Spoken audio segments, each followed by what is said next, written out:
Hello and welcome back to the Talk Too Much Sports podcast. It's been a while. I took a break from that show for a while. Had a lot of things going on. I mean, we're in the thick of summer right now, so things are happening. But this is the first installment in the basketball interview series. The last few interviews have been broadcast related. We got basketball now. This is Brooke McCarty-Williams here. This is episode 4 of the show itself. As I said, the first interview in the basketball interview series. I'm just going to go down this list. Consensus high school All-American. That's a little back, but Judy Dunn Award winner, 4-time academic All Big 12, Big 12 All Tournament Team 2018, Big 12 All Freshman Team, Big 12 Player of the Year 2017, All Big 12 First Team in 16, 17, and 18, AP Honorable Mention All-American 2017, 2018, and then USA Today Third Team All-American 2018. Quite the list. How have you been? Over everything. I know, we're in 2021. We're in July. No, we're in August now. See, we're in August. Yeah. How have you been with things? Obviously, we talked a little about you've been working with kids. You've got your own kid. How have you been doing lately? How are things in your life? They've been good actually. COVID actually gave me kind of some time to just chill out a little bit. I think, I was always on the move. And so it gave me time to actually spend time with my husband and then, have my kid and be able to spend that time with them. And so, COVID has actually been a good year for me. Obviously, on the opposite side, I don't wish anybody getting sick and things like that and everything like that. But personally, just being able to spend family time, it's been great. That does make sense because obviously with the things that brings, I don't think having that time with family and just being able to sort of hit a pause button isn't necessarily the worst thing for for some people. So I do understand the aspect of it. I do want to start sort of at the beginning. Where would you say that your basketball journey sort of took off? Where would you sort of pinpoint in your life if you're able to pick a moment? It might be a couple moments that you picked up a basketball and it sort of started things for you. Um, I would have to say around middle school. I played with this team out here for the longest, called HTX Fire. And we were, the youngest, but we were always playing older groups. But we came across this team that we played who was actually on the I don't know if they're on the Nike circuit back then. But we played against them and we competed and everything like that. And their coach wanted me to come play with them. Um, and so I think that moment switching teams that next summer and being able to go and compete with older girls, I think that's really kind of where it took off for me, just because I was used to playing with older girls anyway, but now I'm playing with them every tournament. And so I'm getting, being able to compete at a high level. So I think from right then when I switched over, I was, challenged more. The girls were more physical, things like that. So I had to do different things that would kind of make me stand out. And so I think from that point, and I was able to, get in front of college coaches, because I'm playing with older girls, so it's their time to be seen. But if I'm getting put in, obviously, they're going to see me too. So I think that point, probably around like 7th grade, is when I pretty much took off. So things might have got a little bit more real. Yeah, And that's when it was like, all right, let's keep moving with this. definitely, yes. Gotcha. Um, did you play any other sports growing up, or was there a tunnel vision of sorts with, playing basketball, or was there another sport that might have, been along for the ride at some point?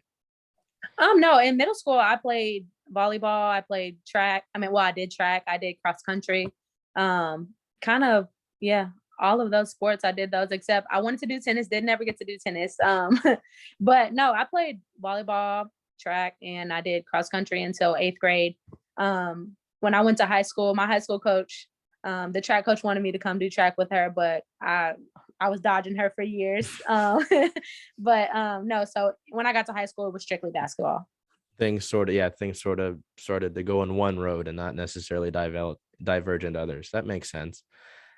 Yeah, not track. I don't know how they do long distances. I'm not good with that. Yeah, it's like once middle school is cool, but once you get to high school, it's like just like basketball is my sport, like track is their sport, or cross country is their sport, volleyball, whatever the case may be. So it's like if you're not fully invested in it, then it's just kind of like, you might want to do your own thing. But Yeah, I do recommend, doing all sports.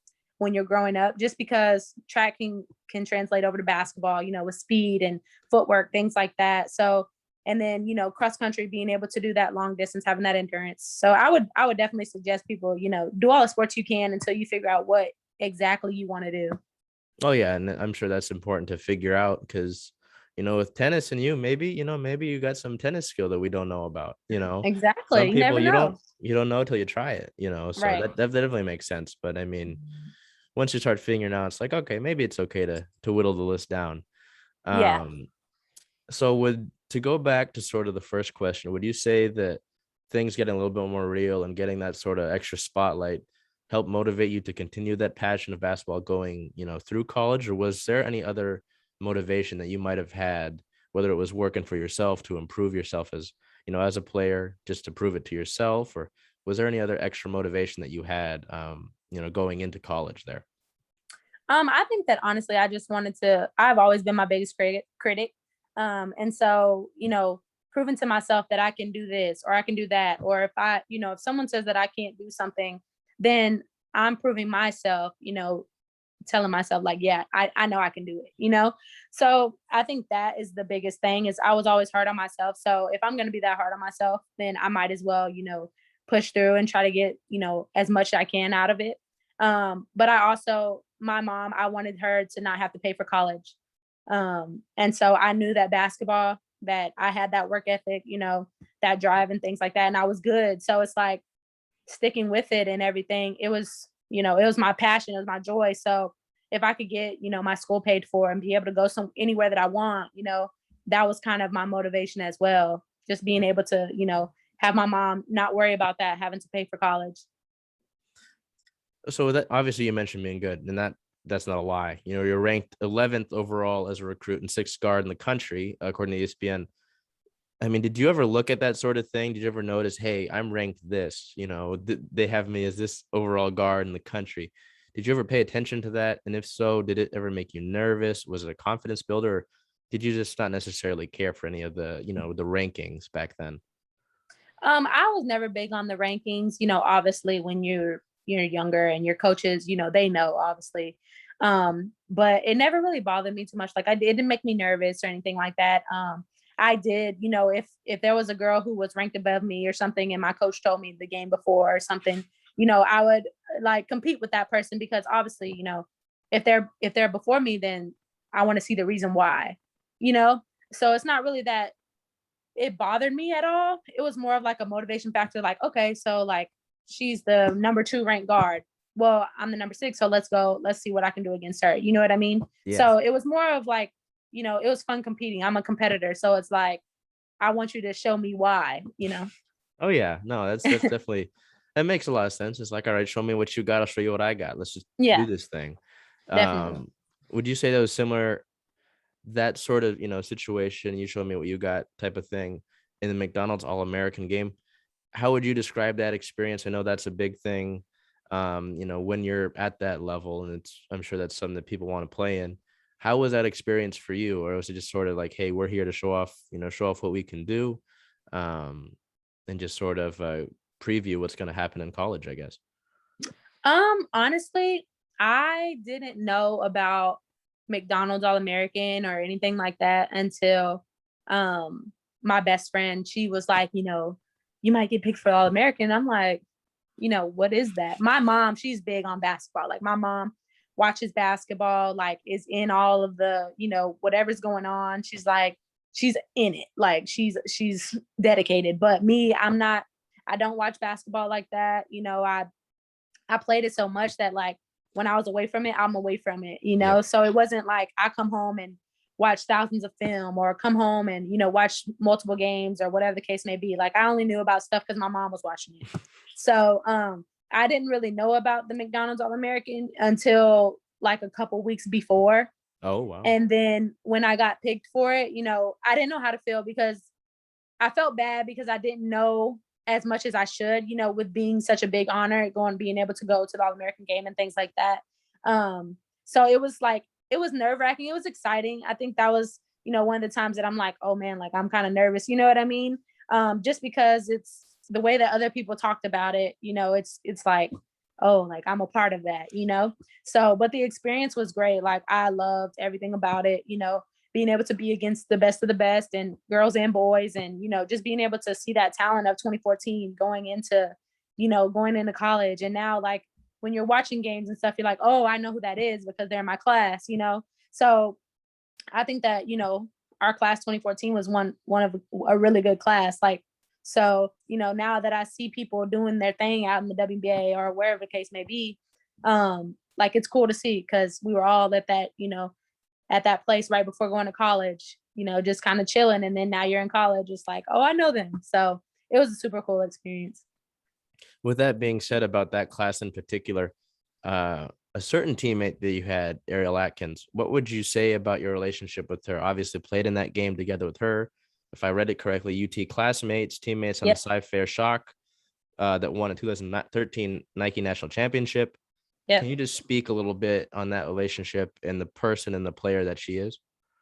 Man, Ariel is one of the most like authentic, down to earth people. Like she's dope. I think that, our relationship really grew at Texas because we were trying to build the culture, and she's a competitor, just being able to go through that whole process of being at Texas together, with our other teammates as well in our class.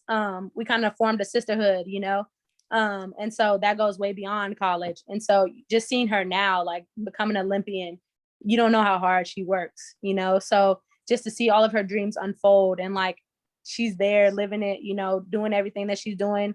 And not only, doing things on the basketball court, she's doing things off of the court, a lot of stuff that people wouldn't speak on, things like that. But she has that voice. So, I'm super proud of her. Like she's living out her dreams, and I couldn't be more proud. Like I always tell her, my son has dope aunties, like, so it's like, I can't wait for him to be able to meet her and everything like that. So I'm super proud of her, but it's not anything that I didn't expect. And that, I think that's I will talk about pro ball a little bit here after college, because obviously we got to talk about college. Right. But I think, when you talk about like a person that would talk on things that, other people wouldn't talk about, that's part of what makes the W such, an important league. I say part because obviously there's more to that. Right.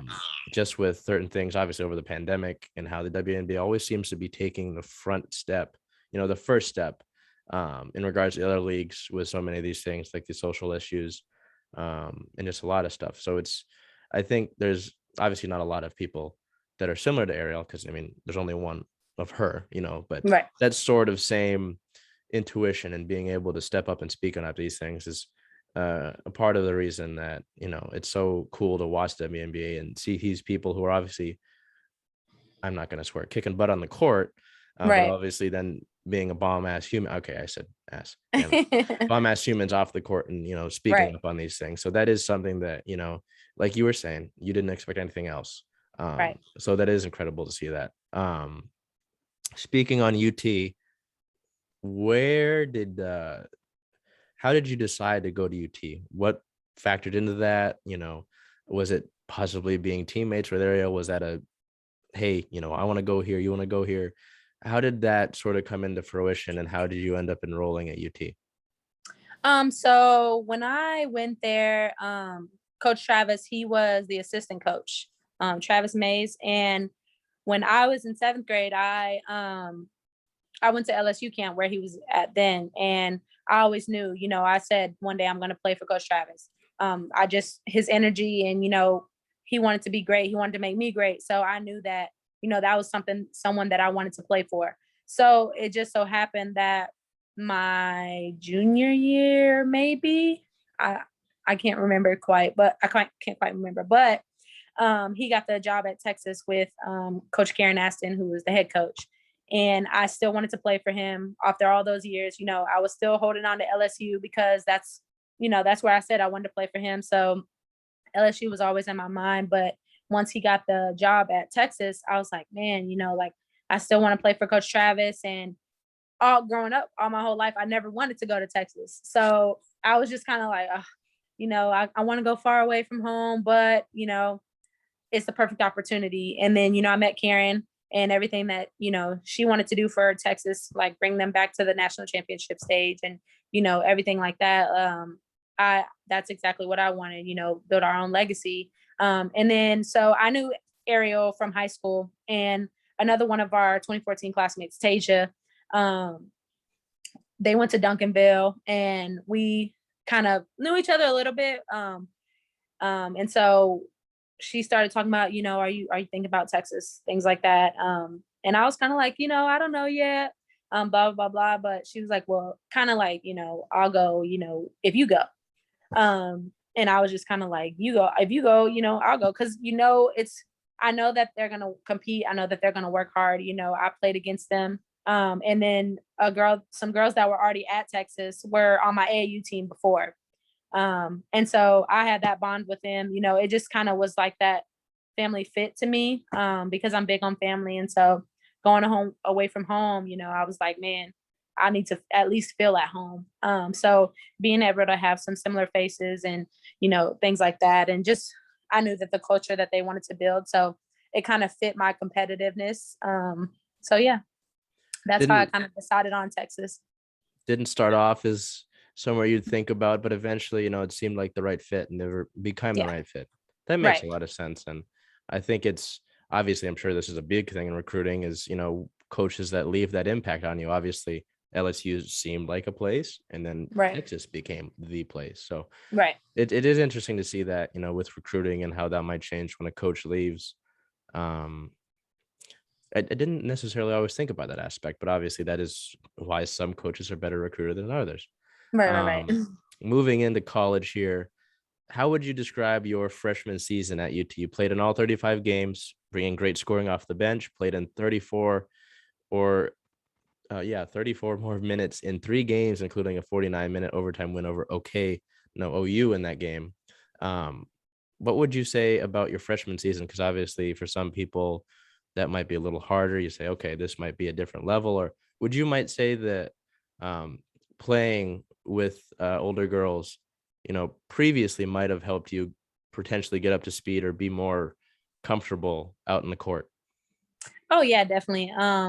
Like I said, I've been playing against older girls, so that aspect of the game wasn't, you know, a fear of mine, because it was just kind of like basketball is basketball, so we're gonna compete. Obviously they had more experience as far as being on the court. Certain stuff that you do in high school you can't do in college. You have more plays. You have certain defenses that you have to do. You have to go over screens, this, that. So I think for me, that part was more challenging as far as like, knowing all the plays, which after a while it was fine. But, then being in practice for 5 or 6 hours, and then, going to school on top of that, not just going home, like going to class in between, and, kind of having to have that time management. I think, I always say my first year was just kind of like, I wasn't expecting it. It was kind of a blow that I didn't expect, from conditioning in the summer to weights and, things like that. It was just kind of like it all hit me at once. And I was just like, oh my gosh. And so I think that for a while, I let that part kind of affect me on the court. Mhm. Um, as if like I feel like I didn't perform my best just because I was too worried about, other stuff. As far as, like being homesick, I was trying to go home every weekend. I was calling my mom every night, like, Mom, I can't do this, like, um, and so I think it was just that it was a different level. Mhm. But so yeah, I would explain my freshman year as like kind of like a roller coaster. I was here sometimes and I was here, then I was just like everywhere. So but that's everyone's freshman year. You have to adjust to being away from home. You have to adjust to class schedules, being able to find time to eat, being able to find time to this and get extra shots up, and then being in practice, weights, those things. So I think that my freshman year was definitely a learning experience. Big adjustment period in a way, just getting acclimated to, like you said, time management, finding time to, pursue an education, but also getting ready to play. So that definitely makes sense. Would you say that it got a little bit easier in the sophomore year, Oh in yeah. managing those things, but also the fact that you helped lead the team to its first Elite Eights in 2003? Um, so you'd say it got easier, might have come more naturally? Oh yeah, definitely. I think that, going home, we got to go home after, school let out for a little while and we didn't have to be back until first summer session. And I knew going home that I had a different mindset. I knew that I didn't want to feel how I felt my freshman year. So when I was at home, I was working out all the time, doing sprints, all types of stuff, everything, just basically trying to prepare myself as best as I could for coming back my sophomore year. And when I came back my sophomore year, it was kind of just like, I wouldn't say easy, but to me, it was easy, just because I was more prepared. I knew, what was coming at me. I knew how to plan this. I knew how to be ready for weights. I knew how to do that type of stuff. So it was like, once I got that first year under my belt, it was just kind of like, okay, this is another normal day, And about that sophomore year, you led the team in minutes and 3-pointers, second in points in that tournament for the NCAA tournament. Can you talk about, helping that team to the Elite, what that Elite 8 team was like? And then obviously, leading the team in minutes as a sophomore, that's got to be a little bit, I think that's significant. For you, it might have been, hey, I'm just playing my game. Right. So can you speak on that Elite 8 team a little bit and what that was like to make it to that level as, the first team at UT since 2003 to do that? Yeah, definitely. I always say that my sophomore year was probably our best team that we had all 4 years.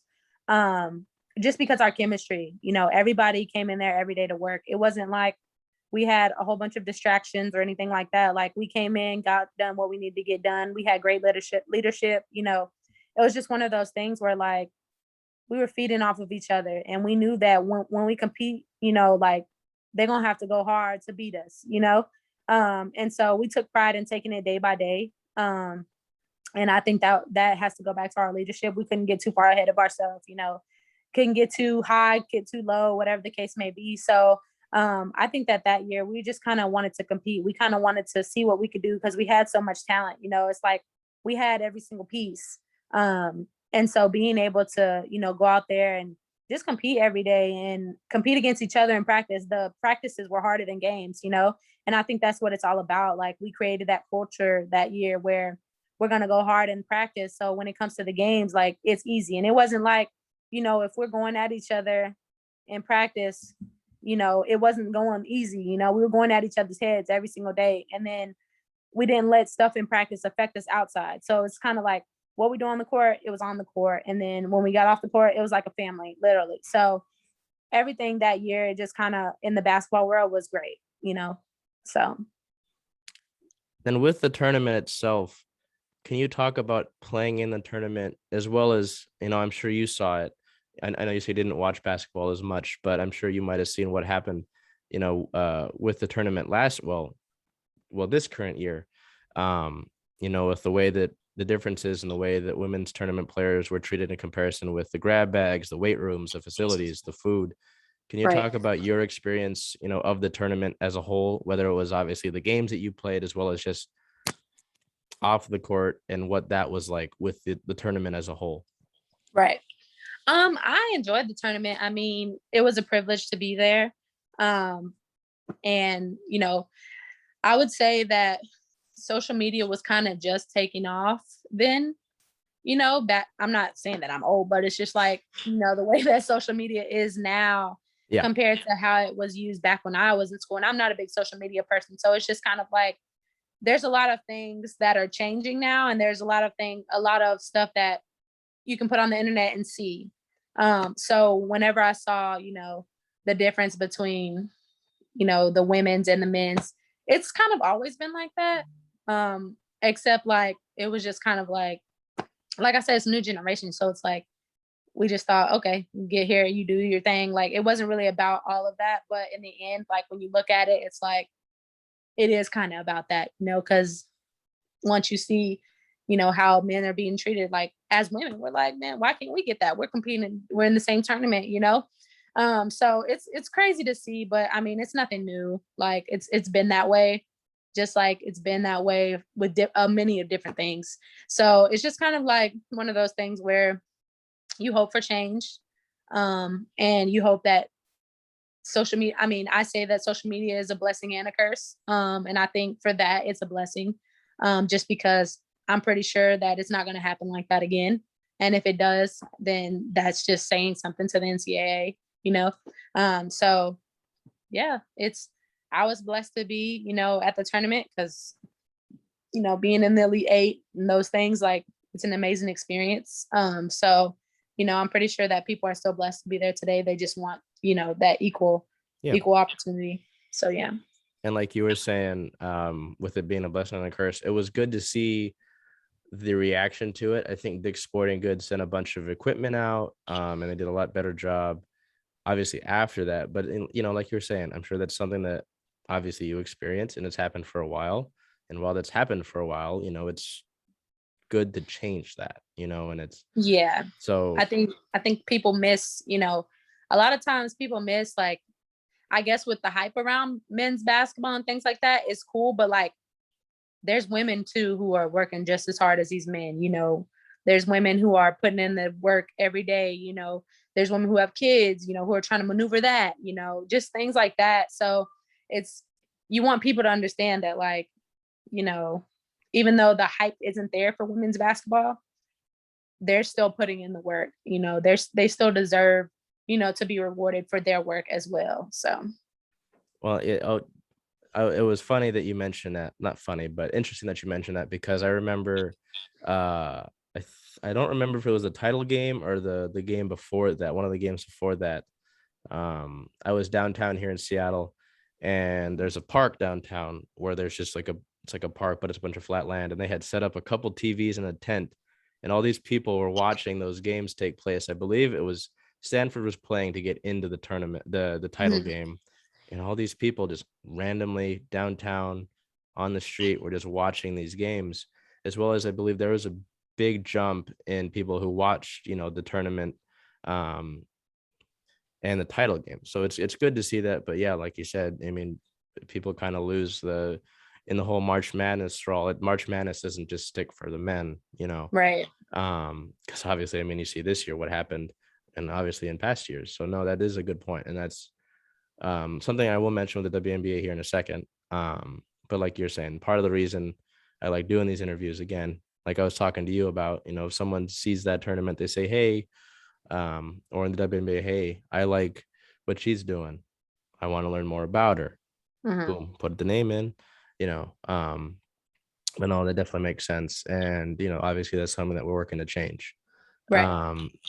To finish off the UT round, how do you reflect on your time at UT? Obviously, you mentioned how the first year, kind of thrown into the fire, got to get used to things. Sophomore year, it changes, getting used to these things. You played the most total minutes in program history, which that just speaks to longevity and, keeping the body right, keeping the mind right. One of just 6 players in program history to earn first team All-American, all conference honors, in 3 different seasons. Second all time in career made 3-pointers. Obviously, I'm sure the court stats are great, but how do you reflect on your time as a Longhorn as a whole? I think that it was a lot of growth. I felt like I've always been mature, but being able to be in certain situations, and being able to understand, I think that I understood a lot more about myself, and just, reflecting on being at a predominantly white university, where, most only, there was only a few what percent of blacks at that school, and then most of the other ones were athletes. So I think that it kind of opened my eyes to a lot of different things, but I definitely think it was a time of growth. I got to meet some amazing people, amazing connections, things like that, and people that I'll talk to for a lifetime and things like that, younger and older.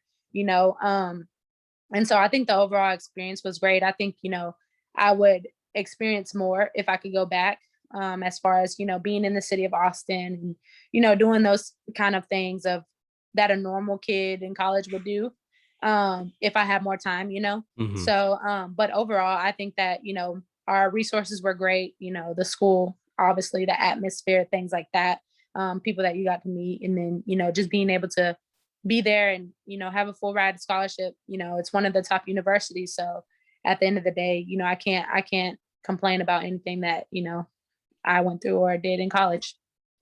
I'm With that super being grateful. said, oh, pardon me. No, I was just saying I'm super grateful for that opportunity that I had. It is interesting to look back on you mentioning, oh, didn't really think about Texas for a while, and then interesting how the journey of like life takes us different places. Um, but with that about UT, I don't know if you follow it at all or if it matters to you. Do you have any thoughts or comment on the potential move of both Texas and Oklahoma to the SEC, moving out of the Big 12? Is that something that you might be a little bit, oh, that's interesting, or is it not really concerned about it, or any thoughts on it? Um, I think obviously that the Big 12 is a great conference. But over the years since I've left, just being able to see a little bit that I have, um, to me, it's not what it used to be. Mm, Um, as far as, every night when I was there, it was a battle. You didn't know who was gonna come on top. So it's like the little things that I have seen, I think that it's a good move. Just because the SEC is a super good conference as well. And I think that, being challenged like that, I think that especially Texas, I can't speak too much on Oklahoma, but especially Texas, I think that'll put them in good position, to be challenged. And they just made an Elite Eight run. So it's like, you know, another year and then maybe being able to be in the SEC, they're going to be against that top talent that's in the finals. And so I think it's a great move. I mean, why not? At the end of the day, that conference is very competitive. So I think that, being able to be in another competitive league and it's going to push you, in different ways than the Big 12 did. I think that's a good thing. yeah, that makes total sense when you bring that up about, you want to, obviously, if you're the head of a lot of things, you want to, keep yourself competitive and you want to get better.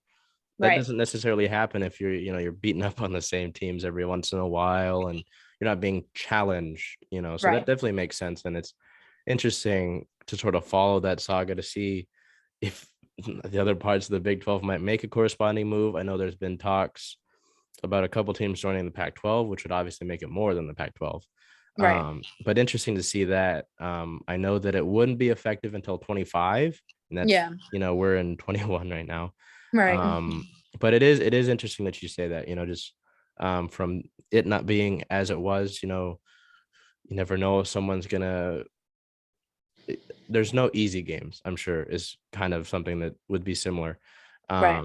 And then obviously now not the case. So that'll be something to watch as that unfolds. But back on track with you. Um, how did you react to going undrafted in 2018? Was that something that, might have beat you up a little bit, or you said, hey, that's fine. This is how it's going to go. And now I just have to focus on working. I don't have time to worry for stuff. I just got to get back to work. I think I'm gonna be honest, it did beat me up a little bit. Just because, if you work that hard all those years and then, you're expecting something and it doesn't happen, it's kind of like, it takes you back a little bit. And I can't speak on everybody else, but I know for sure, people who didn't go drafted and they've been, going through all that and, did all that, it definitely hit them.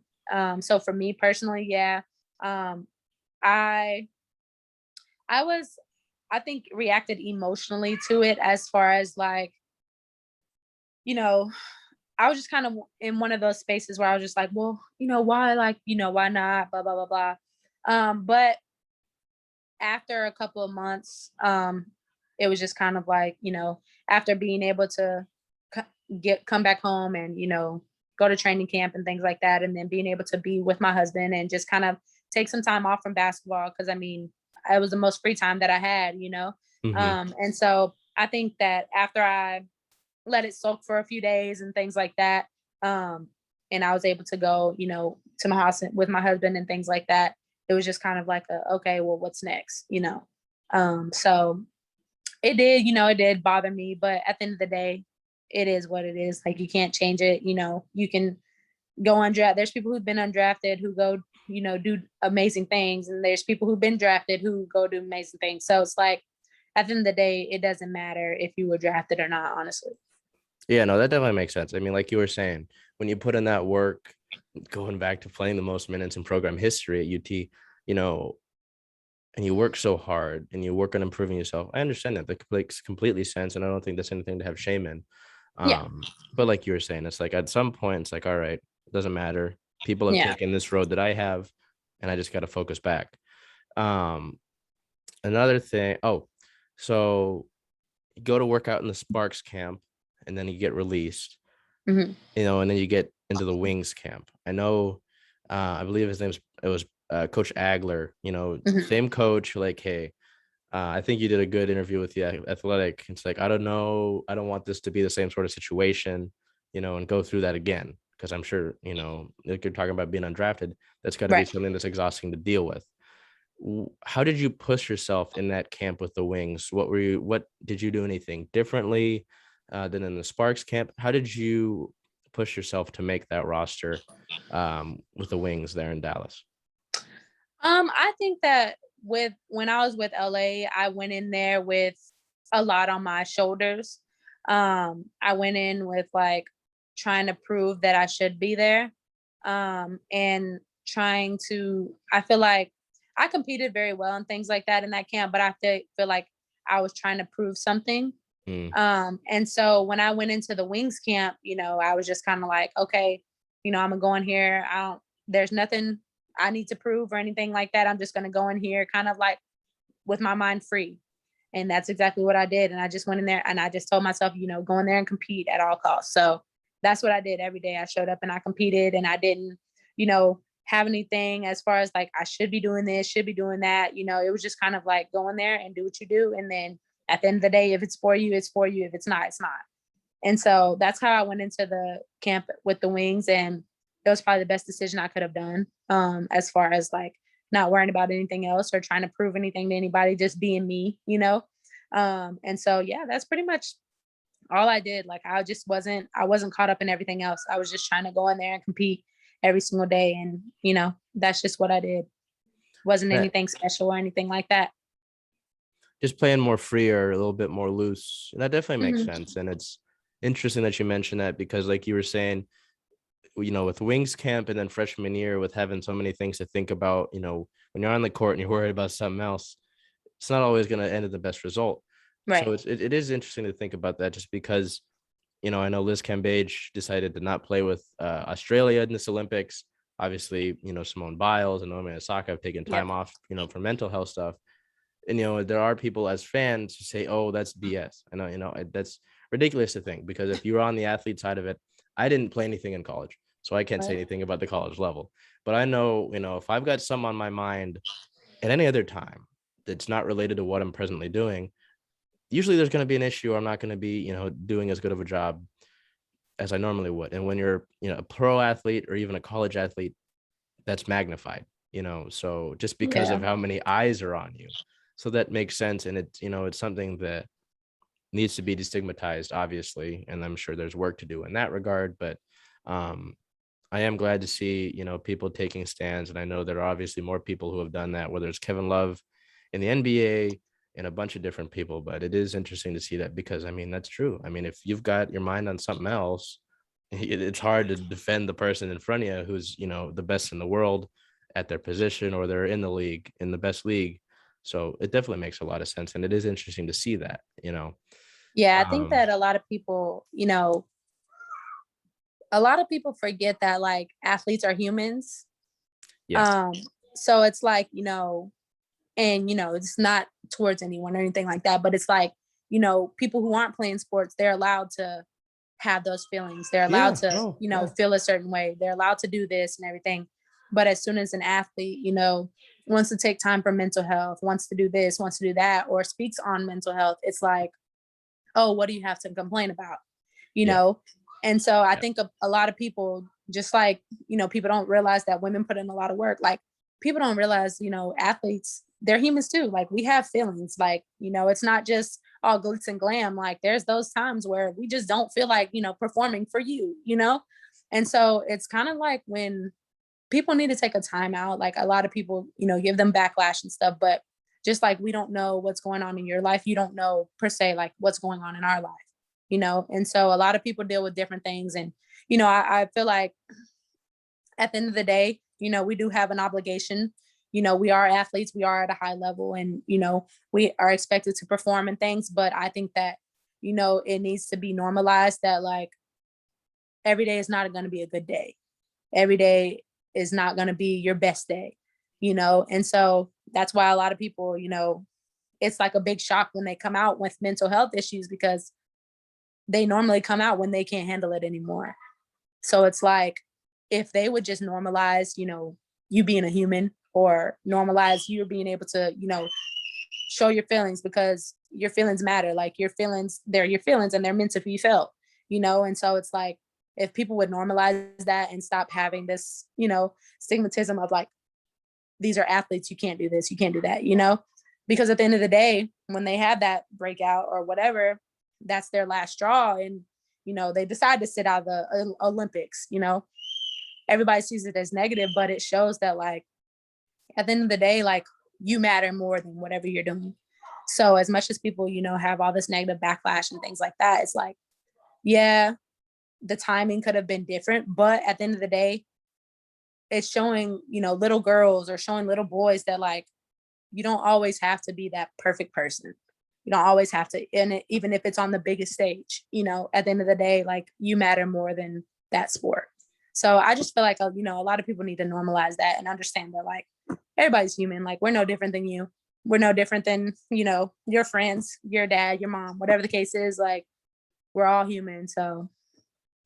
Yeah, and like you were saying, with holding it in until it's like a breaking point. I mean, do you want that person to break and do something else at that point? And Exactly. it's a lot of the things is there's a lot of comparison when it happens. Oh, so and so didn't take a break. It's like different, not like with you, you're not a carbon copy of anybody else. Right. Like, Exactly. none of my Storm players are a carbon copy of anybody else. So that we don't Exactly. all think the same. It goes back to being human. Different people. Not everybody, works the same way. We're not all a Exactly. computer. So, it just doesn't make sense. A lot of the arguments that I see, Yeah. and to go back to being human, there was a pitcher for my Seattle Mariners who gave up a walk-off home run. And obviously those things happen. There's 162 games, all of these seasons are long. Right. And it's the second time this year that one of my Mariners players has to put up a thing and says, okay, it's fine for you to boo me. It's fine for you to say things about me, but don't go after my family about these things. And it's just, uh, some people went into his wife's comments and in her DMs and said things about him that, weren't, however you'll put it, you know what I mean? And it's just amazing that, like you were saying, fans will view these athletes as somebody that's not a human. And that's Yeah. something that obviously needs to be worked on. And, obviously that doesn't speak for every fan because we don't all do that. But Yeah. when that happens, it's noticed, so. Yeah. I think that, with that, it's kind of, one of those subjects where it's just kind of like people are evil online. It's kind of one of those things where like a lot of people say things online and then they would never say that in person, So it's kind of like, at the end of the day, a lot of people don't show their families if they have them, because it's like if something goes wrong on the court, on the field, on whatever the case may be, it's like attacks on them, but attacks on their family. Yep. And it's just kind of like, you want to protect your family from that type of environment, because at the end of the day, like, it's just a game. And people, like I said, people are just evil sometimes. And it just, they do more than they need to. Because at the end of the day, if an athlete messes up, they know. Yeah. Like, Oh yeah. we know that we screwed up this play or we did this, we know. So 9 times out of 10, we're already beating ourselves up about it. So like for you to sit online and, come at them and, whatever the case may be, it's just kind of like, what do you have? Is there something else you can do with your time? It's just one of those things where it's just like a why, like why? But, at the end of the day, when you're on that type of, platform, when you're on that type of stage, people have access to you. Yep. And it's just kind of one of those things that you have to kind of sweep under the rug and keep moving. And it's when that story broke, there was one of the reporters for the Mariners said, it's almost like, you have to advise some of these athletes just to not have social media because stuff Yeah, like that. And that shouldn't have to be a thing because, these guys, these men and women should be able to do, their social media just like anybody else. But, exactly. like we've said, obviously that's not the case. And it should be a thing that these fans, obviously not all fans have to do that because for some, there are a good amount of us who do realize that's inhuman, that needs to be worked on. And hopefully that can be an educating point for these people just to kind of sit back and realize what's been said, what you really said and the magnitude of that. Right. So, that's something to hopefully see improved on. Sort of in that realm, do you have a message for, any of the players, little girls, little boys who might not be an average size, looking for the WNBA or the NBA, as noted in an interview with Oklahoman that you had, not the average height in the NBA, WNBA. Obviously, that doesn't matter because you've made that Right. level. Is there a message that you would pass along for those players who, they might look at themselves and say, hey, I'm not this tall. I'm not going to do anything. Is there any sort Right. of message that you would pass along to that? Oh, definitely. I mean, at the end of the day, all you need is yourself to believe in you.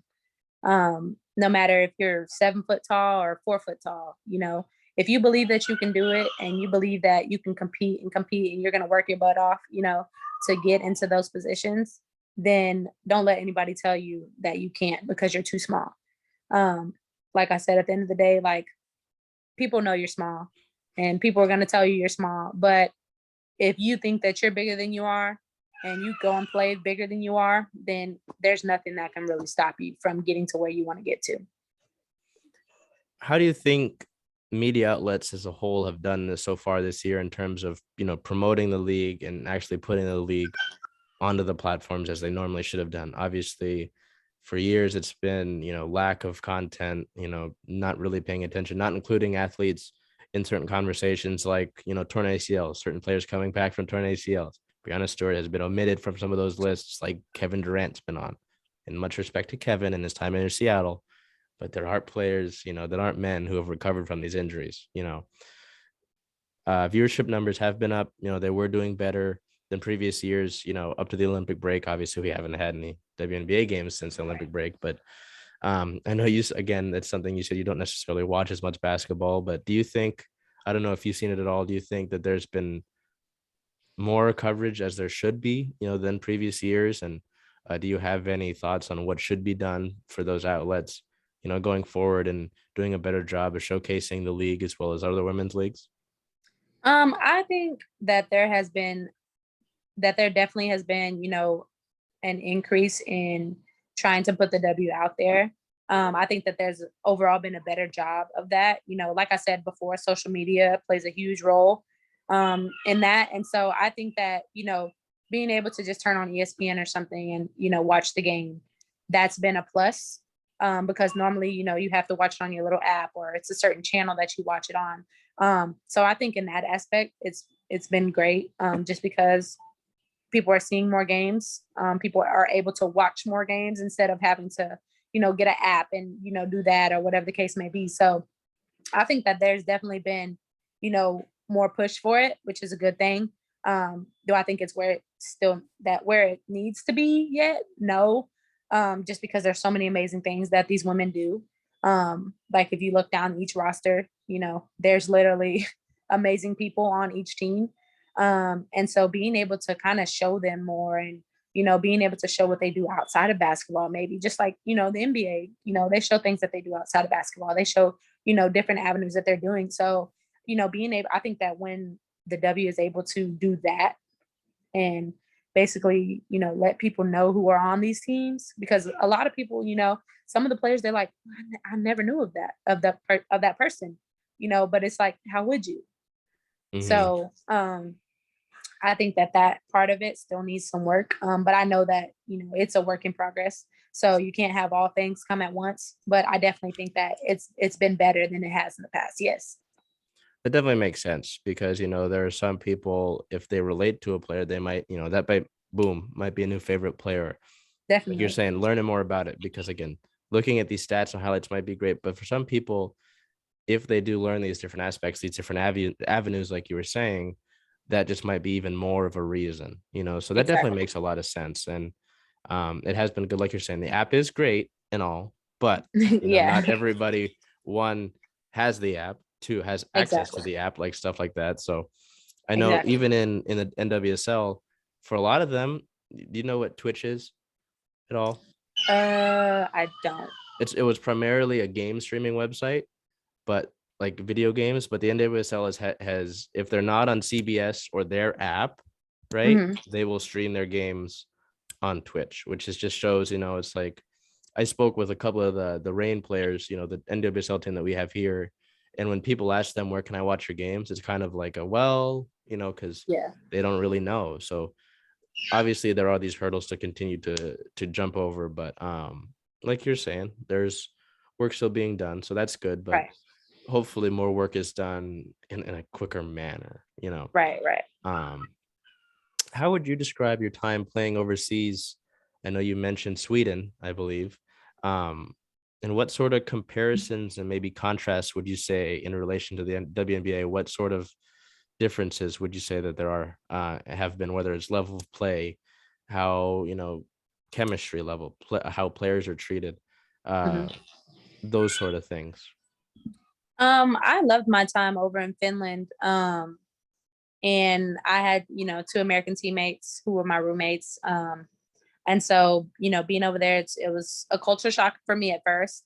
Um, just because, we're coming over there, we don't know the language, we got to figure out this and that. And, in Finland, it was so cold that I'm just like, but I enjoyed my experience. I got to do a lot of things that I would have never got to do if I didn't go play, over there. I wouldn't even have thought about maybe going to Finland, So I think that, that part was great. I think that, as far as the basketball, comparing it to the WNBA, it's a lot different, just because style of play, competition, things like that. Obviously, the WNBA is the best in the world over here, so it's like, playing over there versus playing over here. It's like here you're playing top of the best every night, and over there, you have some teams who are good, you have some who aren't, that type of thing.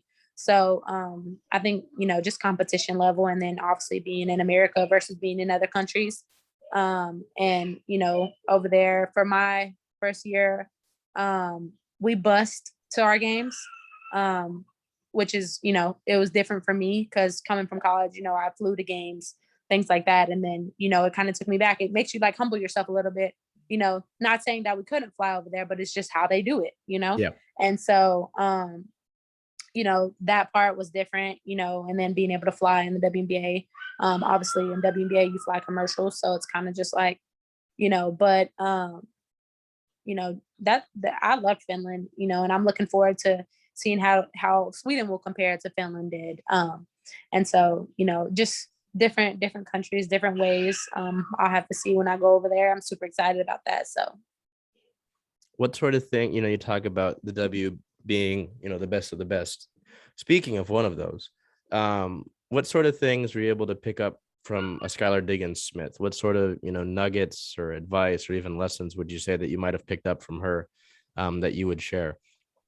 I would definitely have to say preparation, and believing and having confidence in yourself, over anybody else. I think that, I was able to learn that because she was coming off of her pregnancy, and the way that she came into the gym every day and, was working on her skills or working on ladders, trying to get back in shape to get back into the W. And then, even though she had just had a baby, like knowing like I'm still Skylar Diggins, like, it doesn't matter, like, that type of thing.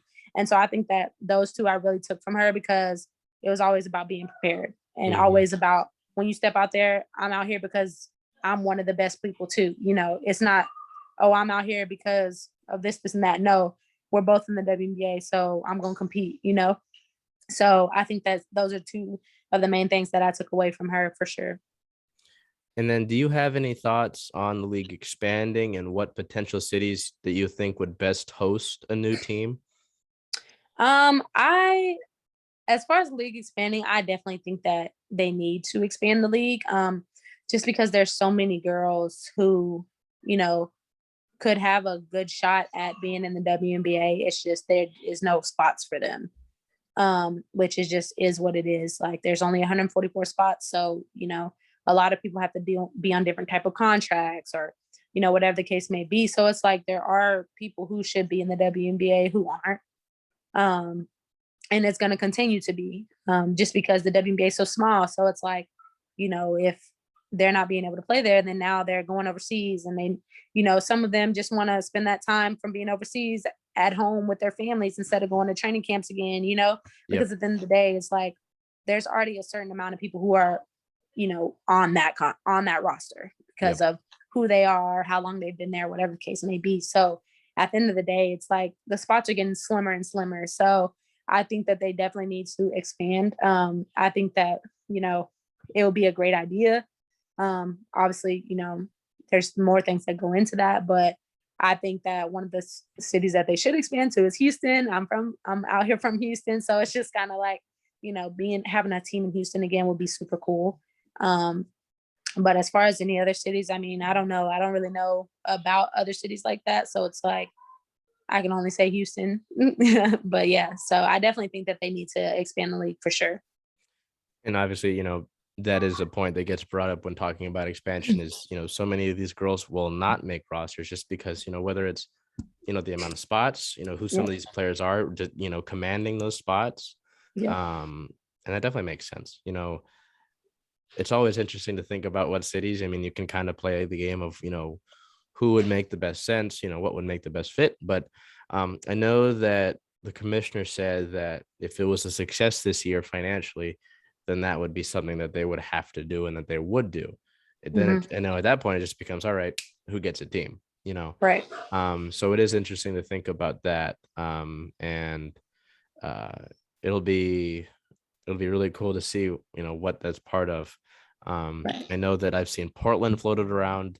I've seen Kansas City floated around, which is interesting to me because I have to admit I'm not too big of an expert on KC, but regardless, it'll be interesting to see that and see what happens. Because as you mentioned, the big points about, limited spots and some of these girls not making rosters, which is already tough because, only so many people make it to college and they say, okay, I want to take this to pro level. And then I take it to pro level and then there's not a spot for me. So, it is interesting to think about that. I know we talked about basketball a lot, and I know you already deal with basketball a lot. So I do want to ask you about off the court. If basketball wasn't the avenue, you said, okay, I don't really want to play ball no more. Would what you have wanted to do if you didn't play basketball, say if you were at UT, you say, okay, I don't want to hoop anymore. Would that job and the one that you'd want to, perform once you're done athletically, it doesn't have to be done in sports, working in sports. You kind of talked about before we started this. Would that job and the one that, post playing, would those be the same occupation, or would there be something you would have wanted to do, you think, back in college? Or is it the same kind of thing that, me and you talked about before we started? I think that I would still do social work. But it would be in a different avenue as far as like tying it together with basketball, and being able to help, underprivileged kids and, being able to kind of reach out in communities who, are lacking that mentorship or whatever the case may be. And kind of just, giving back to the game what it gave to me. There's a lot of kids that I meet, who want to play basketball, but their parents don't have the money or, they don't have the ride or, whatever case may be. So I would kind of, be doing something as far as that, like maybe setting up a type of program or organization or something to where like, we can get kids from to and from practice, or, we can give them scholarships or something, give them, some type of money to play this, basketball or something like that, whatever the case may be, just kind of setting that around, everything that I want to do. So it would kind of be social work in a way, but it would be kind of tying it into, probably coaching and mentoring, younger kids. That makes a lot of sense. And it makes me think, a couple of weeks ago, the MLB donated a large amount of money to help underprivileged kids and kids of color who might not have had the money, to pay for baseball, to, play baseball, and to sort of encourage, because, in baseball, obviously it's a predominantly white sport typically, Right. And, the number of African American players has dwindled even in recent years. Right. So, and a lot of that, we had a good conversation on the weekly show about a lot of it is, in the communities might not have a field, don't have Right. baseball is a very expensive sport.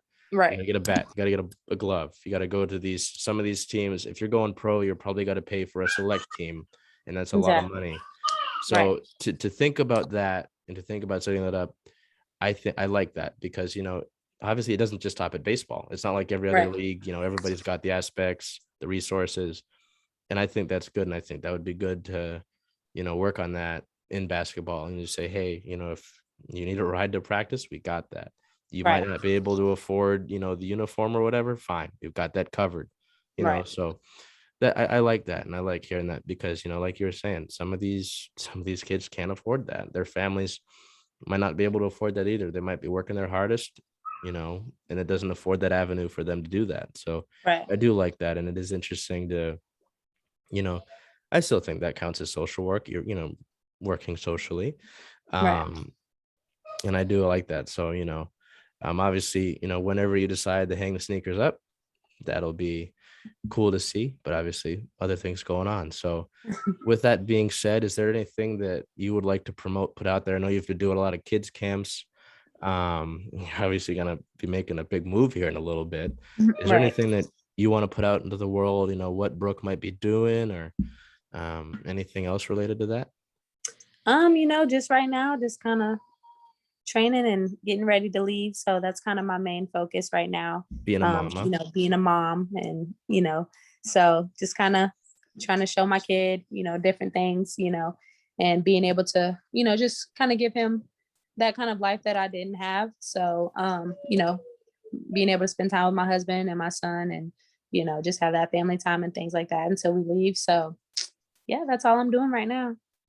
Well, I thank you for your time. Obviously, as someone who is a mother, I'm sure it might have been difficult to get time and sit and talk to me for an hour, So I do appreciate that and excited to see what Sweden brings for you. I'm sure that'll be another thing. I can only imagine, culture shock and language, but I'm Right. sure, mostly it'll be fun. Obviously, those are things, adjustments that have to be made, but Definitely. overall it's going to be more fun, I'm sure. So again, I thank you for your time and excited to see what the future continues to bring on the court as well as off the court. Definitely. Thank you for having me on your show and, good luck with everything that you're doing and, hope to see you and talk to you soon. Thank you.